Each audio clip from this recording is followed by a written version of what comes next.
মোহতারাম হাজরিন, শাবান মাস শুরু হয়েছে। শাবান মাসের স্পেশাল এবং বিশেষ একটা আমল আছে। প্রিয় নবী সাল্লাল্লাহু আলাইহি সাল্লাম সম্পর্কে তার সহধর্মিনী আয়েশা সিদ্দিকা রাদিয়াল্লাহু তাআলা আনহা তিনি বর্ণনা করেছেন যে কানান নবী সাল্লাল্লাহু আলাইহি সাল্লাম ইয়াসুমু শাবানা ইল্লা কালিলা। নবীজি সাল্লাল্লাহু আলাইহি সাল্লাম গোটা শাবান জুড়েই প্রায় নফল রোজা রাখতেন, শুধু শেষের কয়েকটা দিন বা কিছুদিন শুধু বাদ রাখতেন, আর বাকি প্রায় মাস জুড়ে তিনি নফল রোজা রাখতেন। রমজানের যে রোজা আসছে ওই রোজাগুলো হলো ফরজ।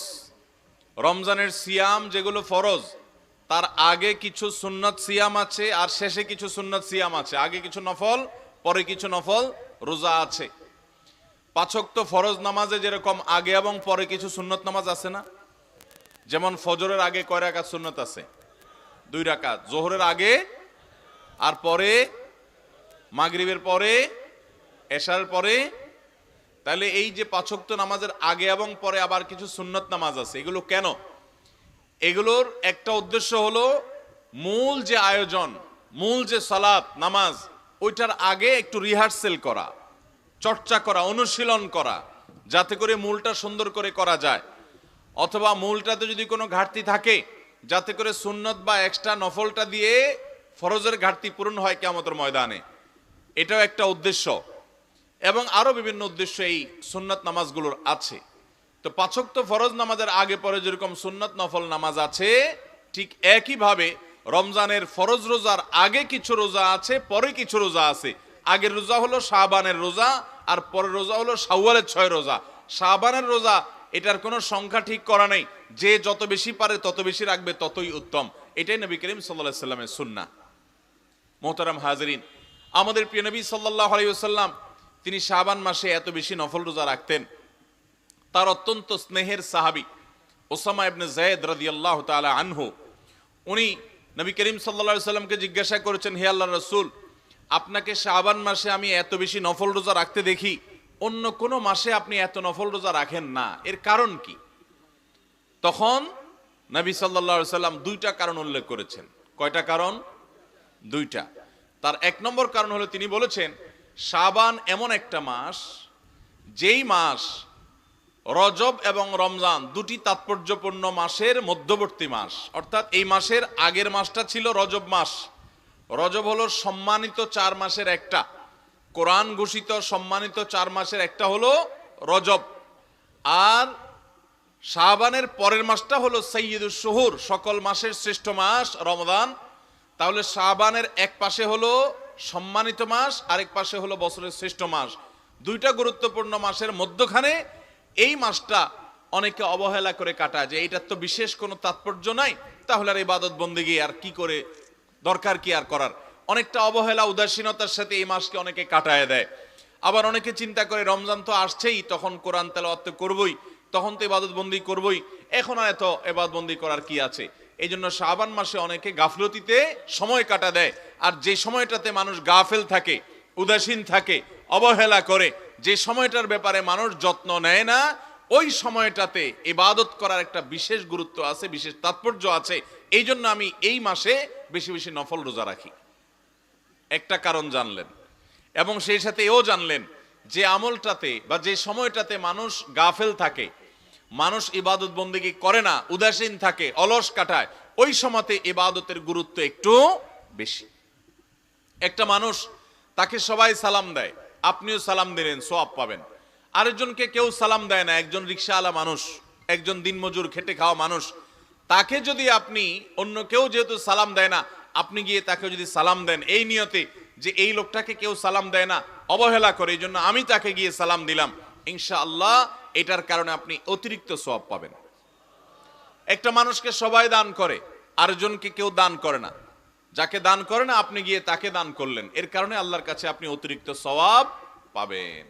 মোহতারাম হাজরিন, ঠিক একইভাবে ভোর রাতে যখন মানুষ সবাই ঘুমায় থাকে, অলস থাকে, ওই টাইমে কেউ যদি উঠে তাহাজ্জুদের নামাজ পড়ে, রোনাজারি করে, চোখের পানি ফেলে, দোয়া করে, কান্নাকাটি করে, সেজদায় লুটিয়ে পড়ে, আল্লাহর সাথে কথা বলে, তো দিন এবং রাত অন্য যে কোনো সময় ইবাদতের চাইতে শ্রেষ্ঠ ইবাদত হয় এটা। আল্লাহর সবচেয়ে কাছাকাছি যাওয়া যায়, সবচেয়ে বেশি নিজের কথাগুলোকে পেশ করা যায় ভোর রাতে তাহাজ্জুদের সময়। তাহলে যে সময়গুলোতে, যে জায়গাগুলোতে, যে আমলগুলোতে মানুষ অবহেলা করে সেগুলোর আলাদা একটা গুরুত্ব থাকে, বিশেষ করে সেগুলোতে ইবাদত বন্দেগী করার। এই হাদিস থেকে আমরা জানলাম নবী করিম সাল্লাল্লাহু আলাইহি সাল্লাম এই মাসে বেশি বেশি নফল রোজা কেন রাখতেন। তার দ্বিতীয় কারণ বলেছেন তিনি, যাকা শাহরুন তুরফাউ ফীহিল আমালু ইলা রাব্বিল আলামিন ফাউহিব্বু আন ইউরফা আমালি ওয়া আনা সাইম। তিনি বলেছেন শাবান মাসে বান্দার আমলনামা আল্লাহর কাছে ফেরেশতারা পেশ করেন, তো আমি চাই আমার আমলনামা যখন পেশ করা হবে, আল্লাহর সামনে যখন উপস্থাপন করা হবে, ওই সময়টাতে আমি যেন রোজাদার থাকি, আমার রোজা অবস্থায় আমলনামা পেশ হোক, এটা আমি পছন্দ করি, ভালোবাসি। কারণ ডিউটিরত অবস্থায় যদি মালিক দেখে ফেলে তাহলে শ্রমিকের ভালো লাগবে। ঠিক একইভাবে আমার মালিকের কাছে আমার আমলনামা পেশ করা হচ্ছে, ওই টাইমে যদি আমি রোজা অবস্থায় থাকি তো আল্লাহ তাআলা আমার আমলনামা রহমতের সাথে দেখবেন, অনুগ্রহের সাথে দেখবেন, তার রহমত আমি লাভ করব। এই আশা আমি এই মাসে নফল রোজা রাখি। তাহলে নবী করিম সাল্লাল্লাহু আলাইহি সাল্লাম শাবানে নফল রোজা বেশি রাখতেন। তার প্রথম কারণ হলো যে এই মাসের আগের এবং পরের দুইটা মাস গুরুত্বপূর্ণ, মাঝখানে অবহেলা করে মানুষ, এই জন্য উনি বেশি বেশি গুরুত্ব দিয়ে রোজা রাখতেন। আর দ্বিতীয় হলো এই মাসে বান্দার বা আমলের বাৎসরিক প্রতিবেদন ফেরেশতারা জমা দেয়। বাৎসরিক প্রতিবেদন প্রতি সপ্তাহের সোমবার, বৃহস্পতিবার এই দিনগুলোতে সাপ্তাহিক প্রতিবেদন জমা দেয় বান্দার আমলনামার। আর প্রতিদিন সকাল এবং সন্ধ্যায় দৈনিক প্রতিবেদন জমা দেওয়া হয় বান্দার আমলনামার।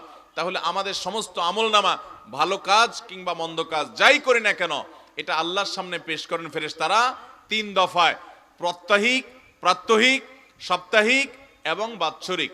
প্রাত্যহিকটা সকাল এবং সন্ধ্যায়, রাতের ফেরেশতারা সকালে গিয়ে আল্লাহর কাছে জমা দেন, সকালে আসা ফেরেশতারা সারাদিন থেকে সন্ধ্যায় গিয়ে আল্লাহর কাছে জমা দেন, আর সারা রাত থাকা ফেরেশতারা সকালে গিয়ে জমা দেন। আর সাপ্তাহিক যারা আছেন তারা সোমবার, বৃহস্পতিবারে জমা দেন। এই জন্য নবী করিম সাল্লাল্লাহু আলাইহি সাল্লাম ওই যে আমল জমা দেওয়ার সময়টাতে ইবাদত বন্দেগী করতেন, সকাল সন্ধ্যা জিকির আজকার করতেন। আল্লাহ কোরআনে বলেছেন ওয়াসাব্বিহুহু বুকরাতাও ওয়া আসীলা, সকাল এবং সন্ধ্যায় তোমরা আল্লাহর তাসবিহ পাঠ করো। কারণ ওই যে ফেরেশতাদের ডিউটি বদলের সময়, আমলনামা জমা দেওয়ার সময়, সোমবার, বৃহস্পতিবার নবী সাল্লাল্লাহু আলাইহি সাল্লাম রোজা রাখতেন।